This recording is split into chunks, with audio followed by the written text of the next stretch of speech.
True-life tale Florence Foster Jenkins stars Meryl Streep as the American socialite and wannabe soprano who didn't let her lack of talent stand in her way. She's remarkable, isn't she? She can't be a little flat. Flat? Just a tad. If you can forgive Madame Florence her little eccentricities, you will find her to be a most generous person. The lady is a lesson in courage, and that's why we love her. People adored her.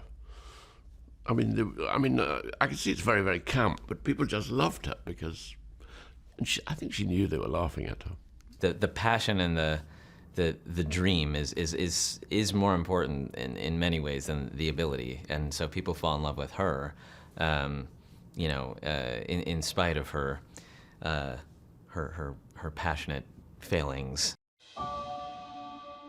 Hugh Grant plays Jenkins' manager and common-law husband, Sinclair Bayfield, who spent years shielding the singer from public ridicule. This is my favourite place in the whole world, and I'm going to sing here. I think this might be too much for you. If you truly love me, you'll let me sing. I haven't done much acting for years and years. Sort of drifted off into doing other things in life. So to come back and suddenly have to do quite a heavy number. I mean, it's a semi-comedic, but there's also quite demanding bits of acting required against the greatest actress in the world was intimidating. Well, he's a wimp. No, she's a tough cookie. They're all tough cookies. And if you make a fool of yourself, they'll let you know. Sitting there sometimes, with Meryl and Hugh and Stephen Frears and a real audience full of people and having to go out and play classical music, it lent itself really nicely to vomiting in my mouth and sweating. So there's flop sweat, and there's a lot of that happens in the movie that is not just good acting. With glowing reviews across the board, the film hasn't been hitting any flat notes with critics.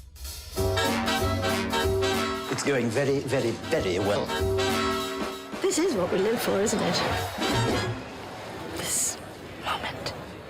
Sometimes people don't always tell you the bad stuff, so I've heard good things, but and that makes me excited. And I see these posters, they have stars on them.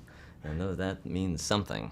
I've got stars when I was in kindergarten. They were gold, and I still cherish those, so I like stars. Expand your diaphragm, Florence!